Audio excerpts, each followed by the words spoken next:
There we go. We are live. Hello, everyone, and welcome to this live stream. Welcome to this interview with my client and friend now, really, Amy DeCew. I am delighted that she's joining us because we've just had such an interesting and really fulfilling journey. We've worked together for a while, and Amy's really kindly decided to agreed to share some of that with you guys. So I hope it's going to be really inspirational and help some people as well. I want it to really help, not just be inspirational, but actually help some people that might be struggling with finding their passion, and B, making that into a business. Like, how do I go from, hey, I love doing this, how do I actually make it into a business? So welcome, Amy. Thank you for joining us. Thank you. And you're all the way from, where are you at the moment in the state? I'm in Reno, Nevada, which is very close to the California border. So our closest big city that people would know about is San Francisco. Yeah, cool. So yeah, we've always done this transatlantic thing, which I love. Love working with you guys over in the US. And yeah, so I've got some people here with us now already. So if at any time it looks like I'm kind of distracted, it's because I'm reading the comments. So you guys, please do comment. If I don't respond to your comments straight away, then apologies, but I'm managing the two things together. So Nadine's here. I'm not sure who that is, but that's Adriel Huggins. Oh, hi Adriel. I haven't heard from you for ages. So any questions you guys have? That listen to the live, to the replay, if you just ask a question and tag us, then me or Amy, then we will be able to, obviously we'll see that in our notifications, we'll check in anyway, and we'll get back to you, because we really want this to be useful to you.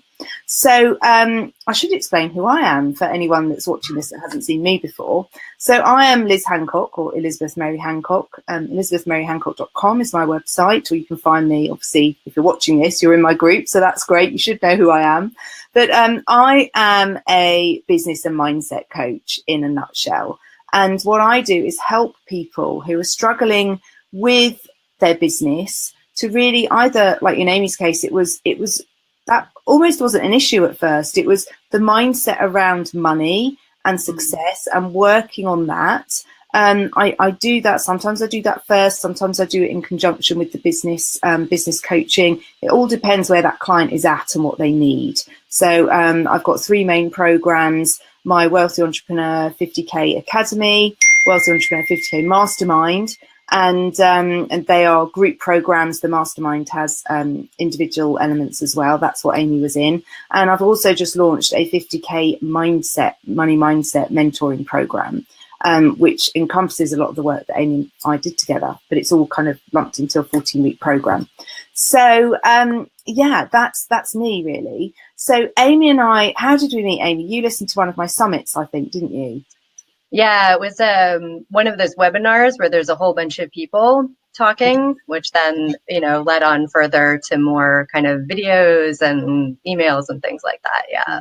Yeah, brilliant. So when I started, I really built my business from doing online summits where I interview other people and they market me to their list, they market the summit to their list, and then people opt in and become on my list. I built an email list, and Amy was one of those lucky people, and I was one of the lucky recipients. And then we jumped on a call and talked about working together, and the rest is history, really. We started to do that. So, Amy, what I explained a bit just now about how the different ways I work in with people. With us, it was really working on that money mindset and that sort of success mindset at first, wasn't it? Yeah, I really needed to do a lot of inner work because I was trying to come out of a horrible depression after a lot of medical issues, and my business path that I was then on just clearly not being compatible with how I needed to manage my life to be healthy. And so it was sort of this giant loss of so many things and not really understanding a way to move forward that felt any good or had anything that I wanted as part of it. Yeah. and it just already like just brings, I feel like quite emotional going back there because it was quite a while ago now, and you've just come so far. Sometimes it's hard to believe where you were at, like all those medical issues, all that trauma that had been thrown at you, and one of those things that that was almost as a result of doing an online program, wasn't it? Yeah, it was also wanting to just find something that I hadn't tried before as a way to help myself, because I felt that other things I tried had kind of maybe just kept me afloat, but I didn't feel like it was leading onward somehow. I wanted to use different techniques and different tools than I had before. Yeah, awesome. And I think also, like, I think for us, we needed that one-to-one time, didn't we? Like, group programs are brilliant, and you know, there's kind of a ladder, isn't there? You do the recorded stuff, there's free stuff and webinars and stuff. Then you do the pre-recorded group programs that are usually a much lower level entry cost. Then the group live programs, and then we did that one-to-one work that I think we really needed to do. So I think, you know, sometimes you just have to bite the bullet, don't you? And I think it's a journey, and it takes a while to realize that that's what you need for a lot of people.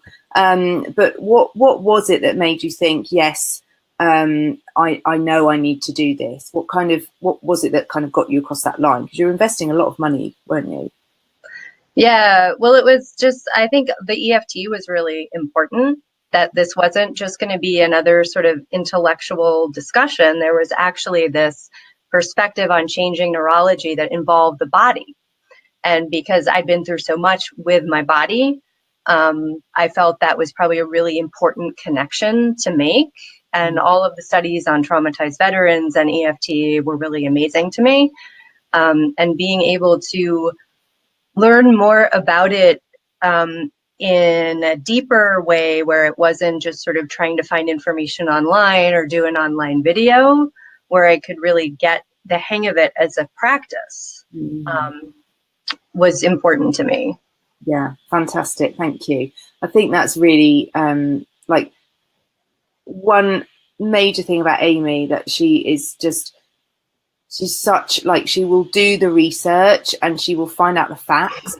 And like, she ended up knowing more about me about like how tapping works. I know it works because I've used it, but she'll check it and she'll know everything. So which is great, because it, you know, you have to make sure you know your stuff. But she will also practice it. So we didn't just do a call, like a lot of people just, and I've been guilty of this in programs I've been in. I'll be on the call, but then I won't do the homework, or I'll do a process, but then I won't do it again. I won't re-listen to it. And Amy, I think the great thing working with you from a coach perspective, you always did what I asked you to do. And sometimes you might, you know, there was resistance and you didn't like that, and you might have told me that, which was absolutely fine. But you always you kept on doing the tapping and just building and building. So as you say, now it's become a practice, which I think is wonderful and is very much part of that healing process. So yeah, that is wonderful. And if we've got anyone else on the live stream watching, just give us a thumbs up. And I don't know if on this, because I'm on Be Live, I can see thumbs up and things, but I can certainly see comments. And it's asking me to show them. That's why I can't see them. Sorry, guys. So yeah. Oh, yeah. Bonnie's here as well. Great. We have got some thumbs up.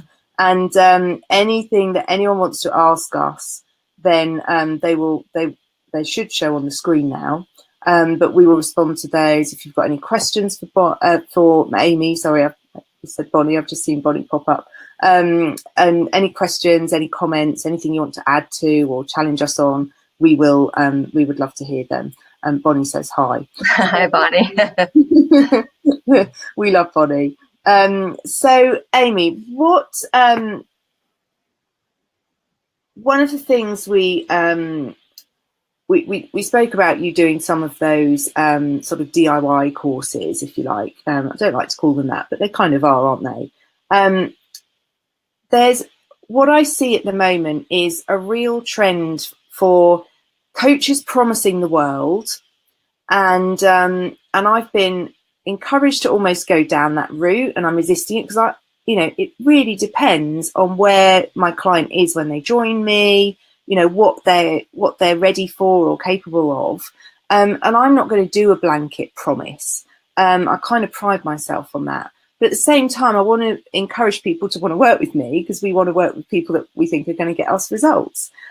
So I've seen a lot of people recently who have been stung by not necessarily bad coaching, but just really unrealistic expectations, or just being made to feel like I know the first coach I signed up with, I was told I would have a £100,000 business within the year.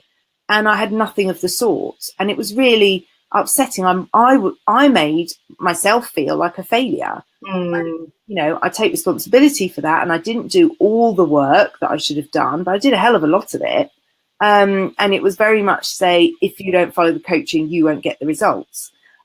What's your take on that? Because I think there's a lot, as coaching gets more popular, there's a lot more transformation and a lot more people getting benefits, but there's also kind of like a big growing pool of people that are being quite badly affected by it.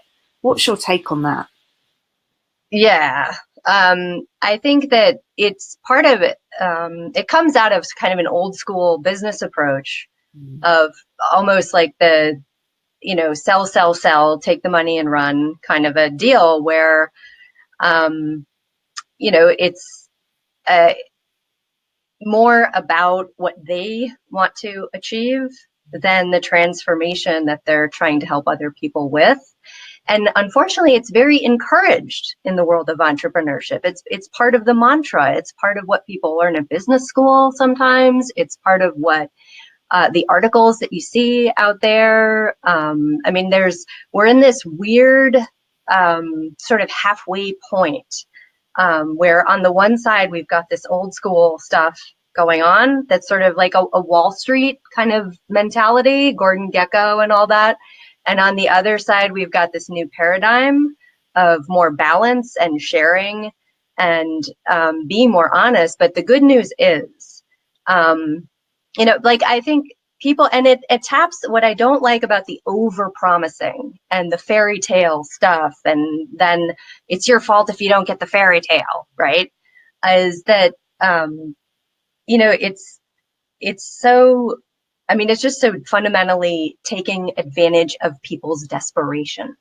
People sign up and they're desperate for change. And it really taps into deep, dark human emotions in a way that is very sort of user abuser ugly. So you can get amazing progress without living a fairy tale, and you can empower yourself. I mean, that's what I'd look for, is who is the person who is telling you that they can help you with tools and techniques to empower yourself so that you're in charge of this, rather than depending on a particular coach or a particular system. Are you learning how to depend on you and your own ability to deal with your emotions, your own ability to deal with business judgments? Yeah. The good news in content marketing that's coming out of Silicon Valley right now is like Google has altered a lot of their algorithms. So to really favor the people who are giving a lot of great information, a lot of original content. And so it's filtering the sort of zeitgeist is, filtering through, where it's not just it's happening in tech, but it's also happening in how business is going to be talked about and what businesses are kind of going to rise to the top as being viewed as doing kind of the right thing. Yeah. Where the originality and the quality of information and the value that's delivered is favored by all of these tech tools that we use. But that means if Silicon Valley is adopting it and that's how they're viewing everything, that means that that's going to become the business discussion. That's going to be just a regular part of doing business. That it's more of a business to business kind of writing and sales philosophy that was never ever used for like direct to customer sales, but it's now kind of, especially as Gen X and the millennials come forward and step forward, they're calling bullshit on the system, you know, and they're calling bullshit on the old way of doing things because they've been so ripped off by a culture that has said, you know, like, you should do this, you should do that. And if you don't have $1 million in the bank, it's your fault, you lazy, you know, that they're like, listen, there's a real context here. And why don't you discuss the real context with me and help me deal with what is? And it may be less sexy. It may be less glamorous. It may be, you know, less of like, you know, a MasterCard commercial from the 80s, right? But, you know, it's what a sort of, you know, mid 40s down to the 20s people are so much more about and so much more interested in. And so I think it is a challenging time because everybody is kind of caught in this slow moving wave that's coming along. And I would just look for the people who want to help you empower yourself, and who are, you read something that they've written and you're like, wow, I never knew that. That's amazing. That really helps with this one issue. Or, you know, that I'm teaching tools and techniques that you can use for a lifetime.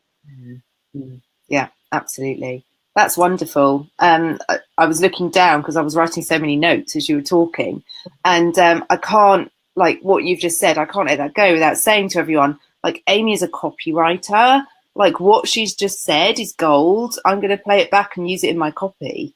Have transformation without the fairy tale. I love that. It's so great. It's so great. And it really is like so linked in. Like, I'm about the 50K formula because I believe that you can't get to straight from 0 to 100K. That's too big a step. It would blow your mind. If you did have that step in a year, you'd have to be really ready for it, and you'd have to have done a lot to get, you know, you should already be earning at least 30 or 50K to make that jump. And I'm working with the people that don't really earn anything at all. They're just starting, or they're mainly with these people, but not always. Or they're, you know, they've been working their socks off, but not getting enough money. And we're going to get them to 50K and it's solid, and then go above that. And I think so many people are offering this dream and it's just not realistic. And what you've, like, the transformation in you as a person, and your, like, the power that you now speak with, you know, I hope you don't mind saying this, but when we started, there was a bit of, you were a bit of a victim because you had been through hell, and that was quite rightly so, because you had really suffered and gone through a lot of hardship. But now you're just so empowered, and you come from such a place of, like, authority, but in just the right way that's just so powerful. And I think anyone that has the opportunity and the privilege of working with you as their copywriter is going to do really well, because it's just going to be so good for their business. And, you know, straight talking, no bullshit, but really powerful language that you use, which is, let's come on to that. So that is, that's why I knew from the start, Amy used to write these long emails of like how she was getting on and stuff. And a lot of it was just to release and process the stuff that we were unearthing. And it was just amazing writing. And I always said to you, I hope you're keeping these emails for your book one day. I hope you have, otherwise I have to go through and send them back to you. But yeah, they were just so powerful. And I always said to Amy from the very beginning, writing is your thing. But she was very resistant to it at the start. And you can only push so much. As a coach, it's your duty to push the boundaries, but not so much so that, you know, you're not supposed to be friends with your client necessarily, but you don't, it's not great if they hate you because you push them so hard, or they get, you know, they withdraw and get made to feel shit by their coach, because that is what happens a lot of the time. Not in my coaching community, thankfully. But yeah, so how, what was I saying? So that transformation, that kind of journey into writing, and realizing that, I don't know if you even realized you had a passion for it at first, if it was just something you did. Would you say? What would you say to that? It was, yeah, I mean, I had a lot of trauma around writing, actually, because of different educational struggles I'd had. So no, it wasn't kind of a realization for me that this is where I should head, or this is what I'm interested in, or even though this got so horrible at one point in my life, it can be okay one day, it wasn't really on the radar screen, like, because almost nothing was on the radar screen in my brain. Yeah. Like, I just had to recover so much. Mm-hmm.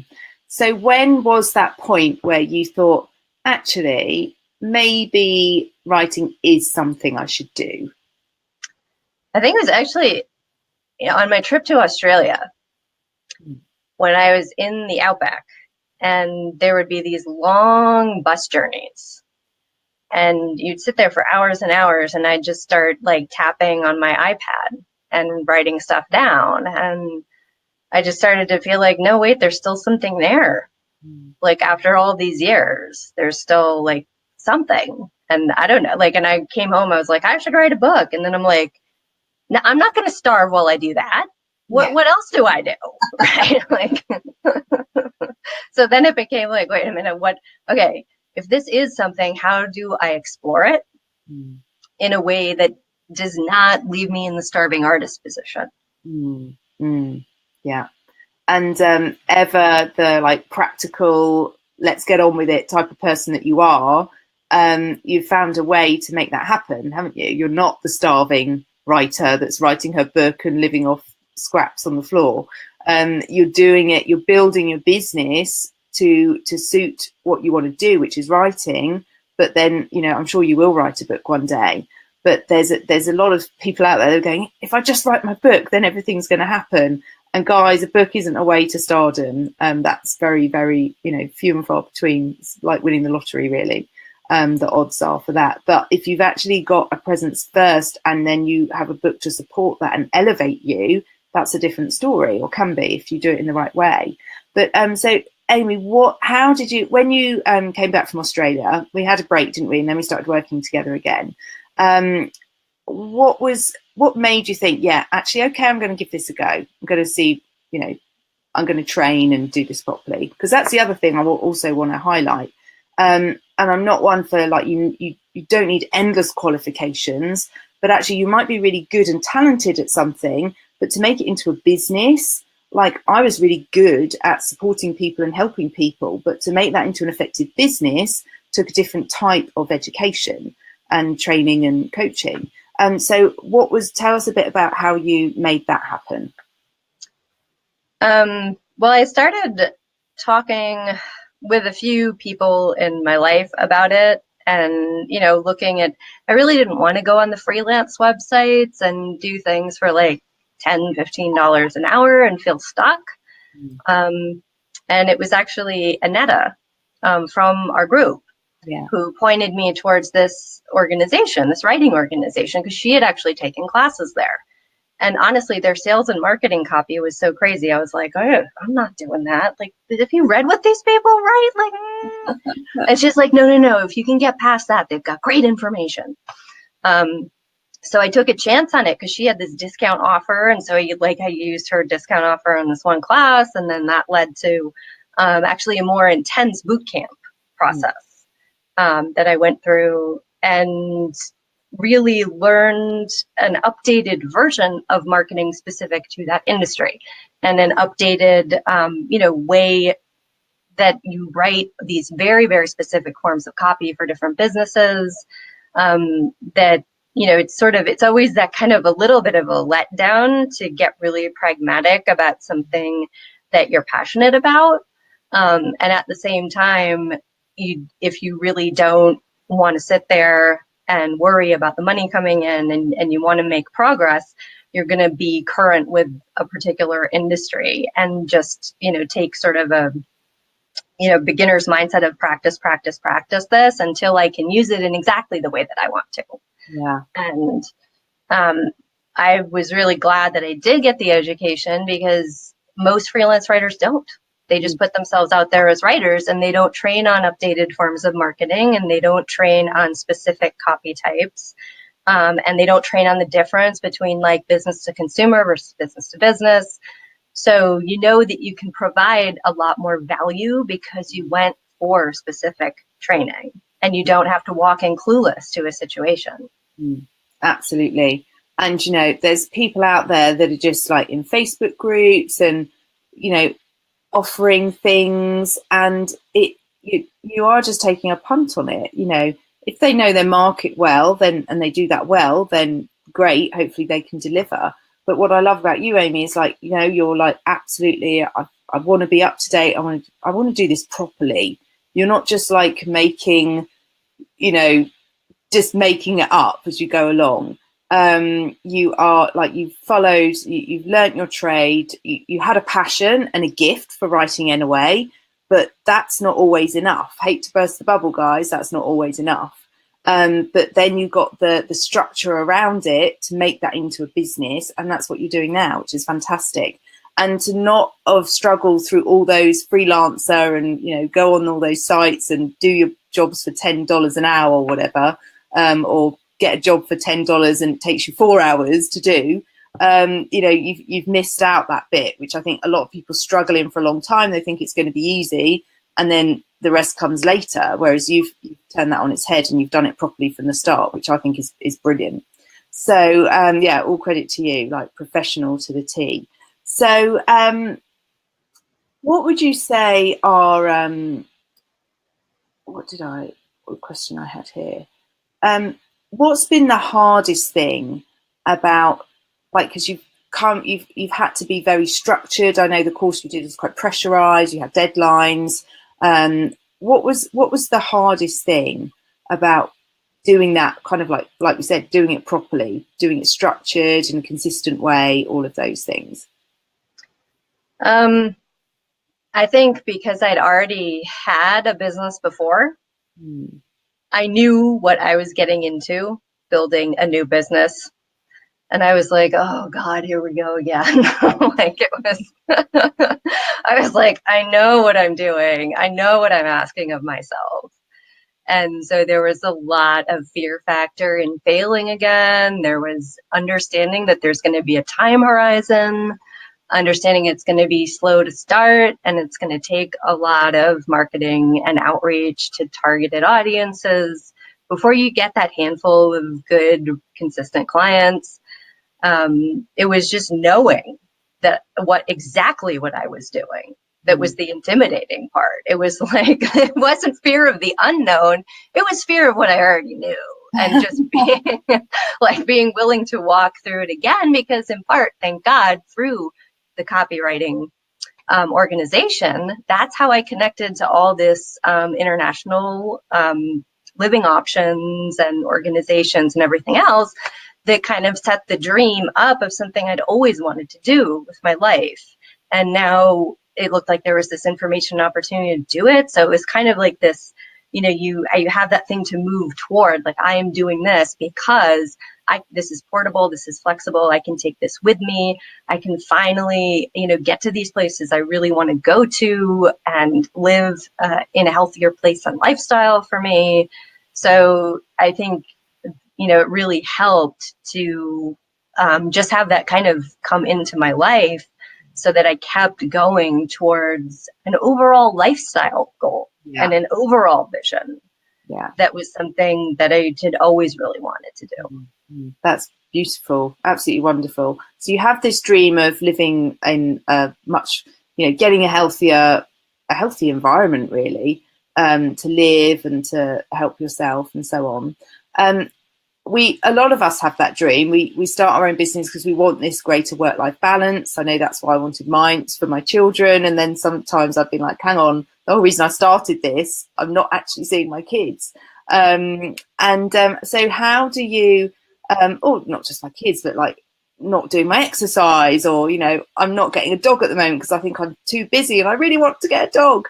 But how have you balanced building your business with looking after yourself and, taking that time to do that really important sort of self-care work, continuing with your practices, your tapping, your EFT and so on? How have you balanced that?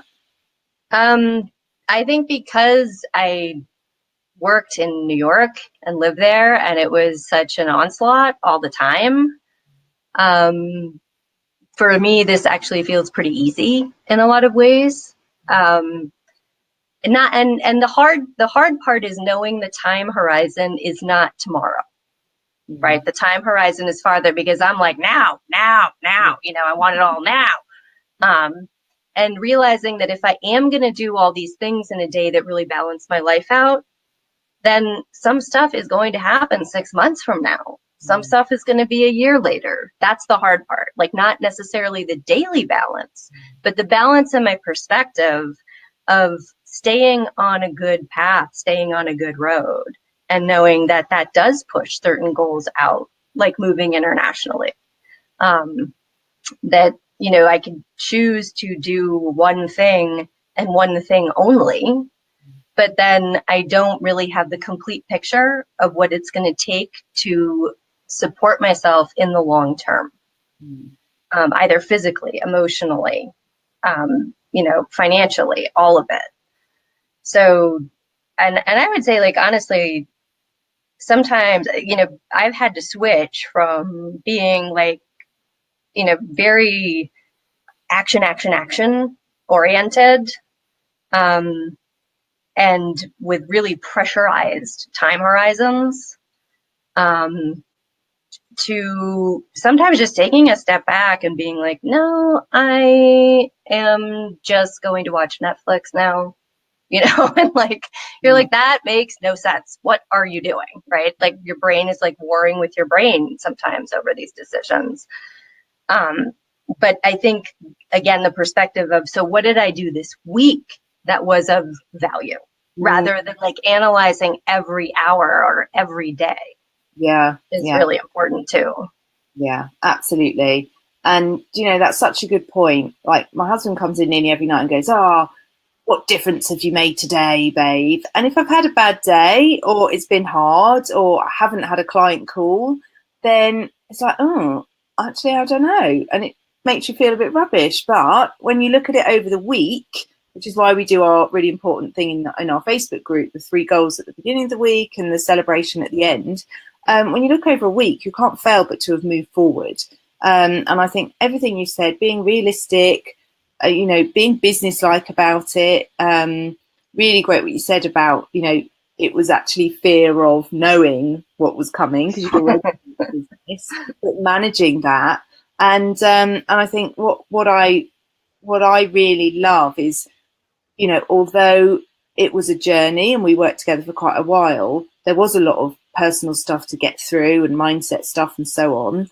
But then when we did, like, once you found this writing thing and you did this course and you got trained, you've had a lot less resistance than a lot of other people trying to get out the gate at the same time, like run their business and build themselves up at the same time and deal with all their previous failures and, not being able to be productive or having doubts or reservations and resistance. It was almost like we dealt with that. So it's still there, but now it's so much more easily able to like pass through it much, much easier. That's what it appeared from my perspective. And so I think it is weird sometimes how all of a sudden something will speed up. And 3 months later, you're in a completely different place with it than you could have imagined. And you thought that would have taken a year to do that. Yeah. And then some things that you swear should be 3 months, 2 years later, you're still working on it. It can be like that. It's not necessarily the most linear, even though you might have a linear plan or a logical way to approach it. The progress isn't always linear.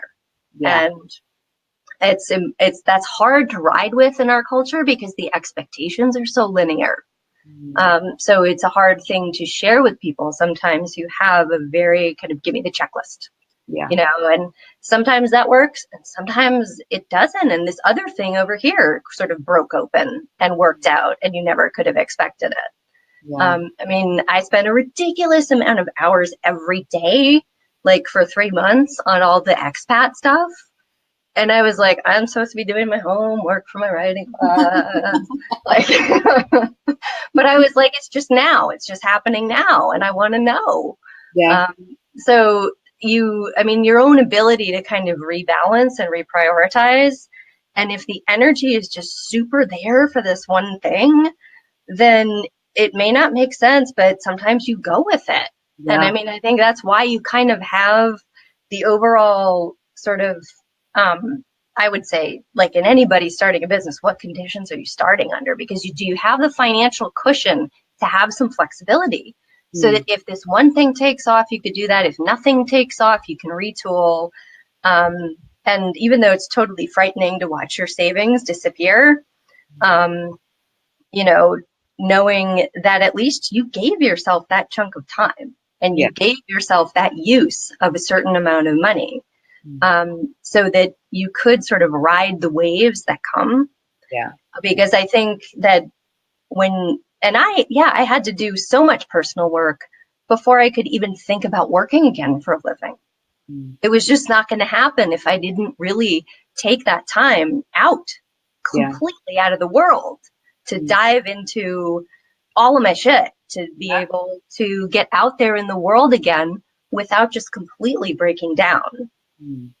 So, I mean, different people are different that way, but yeah, I seriously had to take time out from the world to be able to get to a place where I could participate again in a way where I'd found things that felt like they were supporting me and I could help support myself with them, as opposed to kind of just flipping right back into the old job search mode, flipping right back into a life I hated.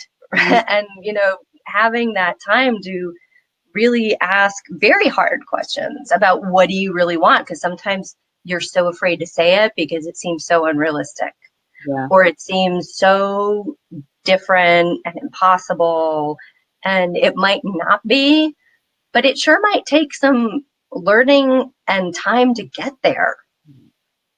And I think that there is a point at which the process where you can really use these tools for yourself gets very exciting to you, as opposed to feeling completely messed up all the time. You kind of learn how to tap into your subconscious yourself and have realizations happen as you go through this, so that you are just much more aware and empowered as you go on your journey, and able to kind of combine all that sort of emotional and logical and like dreams and the practical in a way where they're not always like, you know, like having a big dog fight inside you about everything. Yeah. They're just kind of like ebbing and flowing in and out. Yeah. Fantastic. Well, Amy, you know, I've loved doing this interview because it's not that I need reminding, but when I take the time to do things like this and see my clients' journey and like see them just so set up and empowered and like happy and confident and knowing that you have a path now to follow, makes me feel quite emotional and just like absolutely, I'm so lucky and privileged to be able to have had a part in that process. So thank you from the bottom of my heart, and I know we will stay in touch. But if anyone wants to get in contact with Amy to find out more about her journey, I'm sure she'd be happy to share. Obviously, if you want her to help you with your copy, she is working with businesses and you know, industry, but I'm sure she has a bit of space for the minions like us, the one-man bands, and you know, find out if she does. Obviously, I'm sure she's going to get busier and busier, but jump on it while you can. And Amy, what's your website? How can people find you? It's Amy DeCew online. So if you just type in my name, it'll come up, because it's a very unusual last name. The first name's kind of normal, AMY. The last name is weird. It's DeCew. And you know, like if you find somebody with that last name, I am either related to them by blood or marriage. There's no question. Like I have people who message me on Facebook like, oh, are you so-and-so's third cousin on Alan's side? And it's like, yeah, I mean, you know, who else is going to be? Well, it makes you stand out, which is awesome. That's really cool. So, guys, I can't see any other questions. There might be someone I pop back into actual Facebook because I'm on Be Live at the moment. But I hope that's been inspirational, educational. It's certainly been a stark reminder to me of how awesome this woman is. And thank you so much. And if anyone, actually, Amy, I really wish that you were in the UK, because I would absolutely have you speaking at my next event. which if anyone wants to know more, 15th and 16th of March coming up, let me know. Just message me in the group, or you can personal message me. But that's I think that's a wrap, isn't it, really? I think we've covered everything we wanted to. Anything else that you want to say, like final words, to encourage people that are maybe on the fence about coaching or following their passion? Anything, words of wisdom? I never thought I'd get here. I honestly was hopeless. And it took a lot. I mean, it took the coaching, it took the writing training, it took my writing group, it took like Annetta, it took my friends. I mean, sometimes it just takes a huge amount when you've had a huge amount happen in your life. And if you're not convinced, or you're worried, or you feel like you don't even know if change is possible for you, there are other people out there who have felt that way. And I think it is possible to get to a different place. And I would always look for what you feel that you can learn and be able to do more for yourself with, that you can be a co-creator and you can be a participant and become your own expert on yourself. That it's not going to be easy, but there's tremendous value to feeling that you can be an agent in your own life. And I really was at the point where I didn't know if I ever could about anything again. Yeah. So it is possible to have the transformation of being able to learn your way into your own agency. And it doesn't mean everything's perfect or everything works out exactly the way you were hoping, but it means you can keep going without always feeling like shit, you know, and that you've got things that you're going for that matter to you. Absolutely. That's wonderful. What a brilliant place to end it on. I know that is going to give people hope that are listening to this and will listen to it in the future. You know, the game's never over. There's always another option. And thank goodness Amy gave me the chance and took that chance, and look where she is now. It's fantastic. So well done. Thank you, Amy. It's been such a pleasure.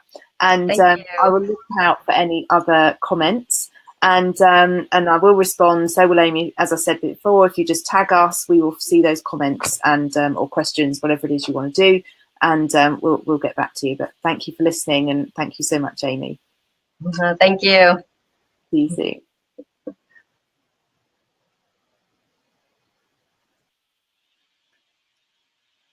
Okay.